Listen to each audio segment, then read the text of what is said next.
Steve, this week we're swimming for our lives because we're lost at sea.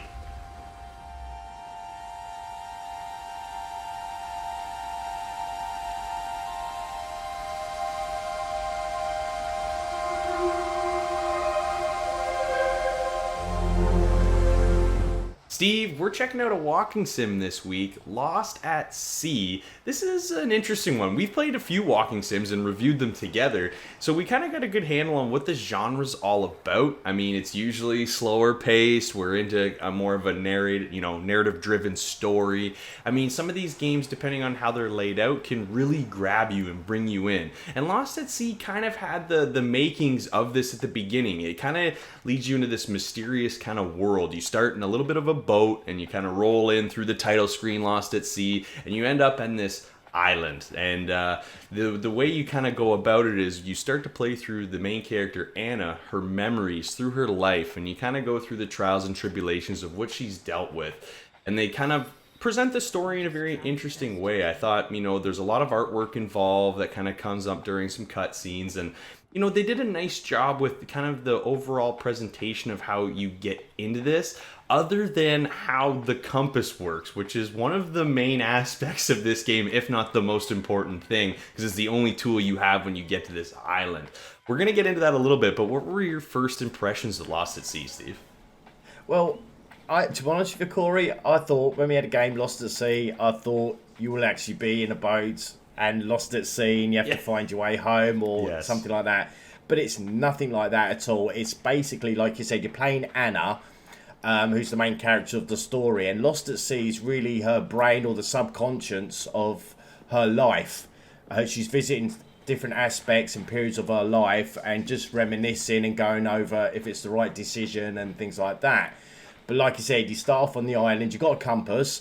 The game is only supposed to be 2 to 3 hours long, but I think it took me probably about an hour and a half to work out exactly what I was supposed to do and navigate. And all you do is just go around the island and solve puzzles, really, to feel those memories of Anna. But to me, it was very mishmash. There's no consistency with the game. There's no tutorial either. No. So like you said, you got a compass and the navigation was just bad.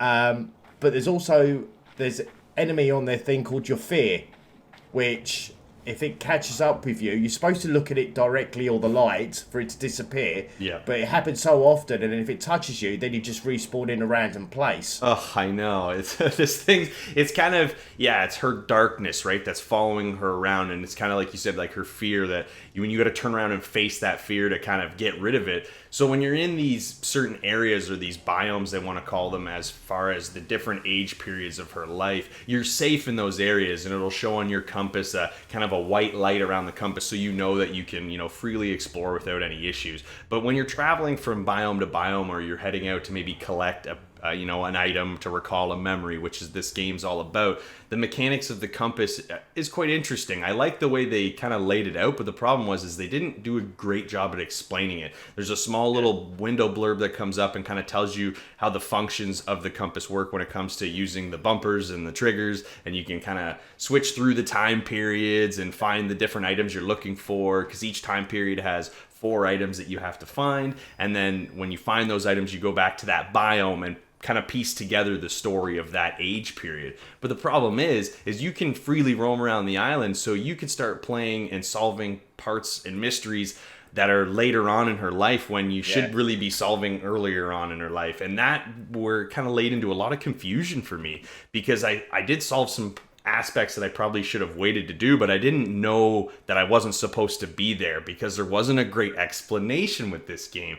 I mean, the story overall is a little depressing. I mean, we're not going to get into a huge amount of details, but there is kind of a dark shadow over this story. And I mean, for some people, I think they're going to have a hard time connecting with it, because it's tough to get engaged with a character that, is going through as much, troubles as maybe Anna is throughout this story. Yeah. And I just want to touch quickly on the puzzles, because there are puzzles in this game. When you go to collect some of these items, you have to complete these puzzles to actually get the item. And I'm telling you, they're the ones that got me the worst, Steve, were where you have to kind of escort someone, and all it is like footprints in the sand, and you can't cross their path, they can't cross your path, and I ended up having to redo a lot of those challenges. Did you have a difficult time with those? Oh, I find it very frustrating. Again, like you said, you see something in the sand, and it'll be like pebbles, and it'll be like sticks of two characters. And like I said, they're walking side by side, and there's brick walls on a beach, just obstacles in the way. Yeah. But you have to get your feet side by side with an imaginary person. Yeah, it's like an orb a lot of times that follows you around. Yeah, and if you don't follow the exact footsteps or the right direction to get to the end, it goes back to the beginning again. Respawns you. It just, boom. And it's like, what happened? Or you touch something, you shouldn't touch it. Or another one of the puzzles is like you get like a red, I don't know, an object coming out of the water. Yes. And what you have to do is actually keep touching it to let your orb get through the maze. But you have to block it.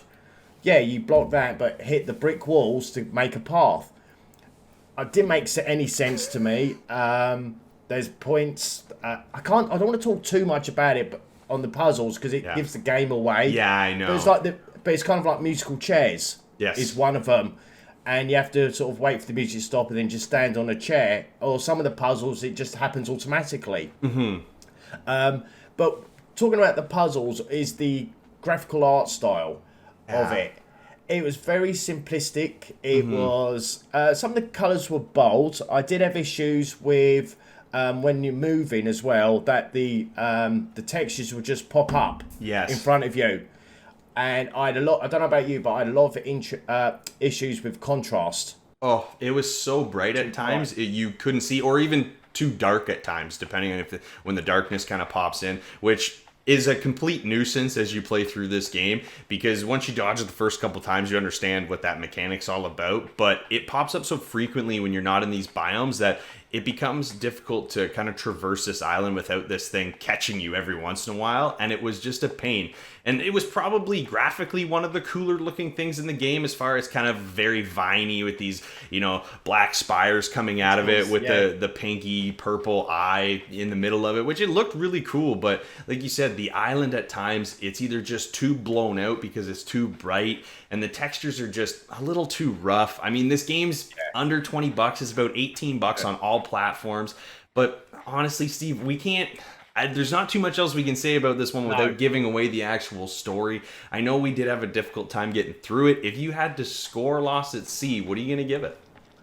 Well, like we just touched on about the graphics, even the moving around, it was just like we said earlier, it's 2 speeds, slow and extra slow, and you have to keep going from one point to another just to sort of, it felt like it was dragging the game out to make it longer than what it needed to be.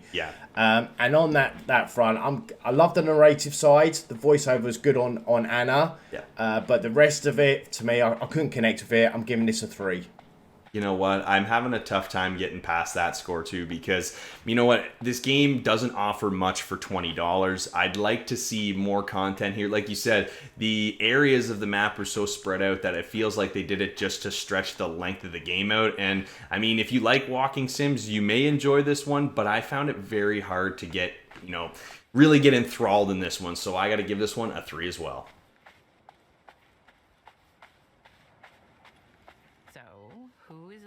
Lost at Sea tries to tell a story of heartache that players may find difficult to connect with. The slow pace and lack of instruction make this walking sim hard to stick with.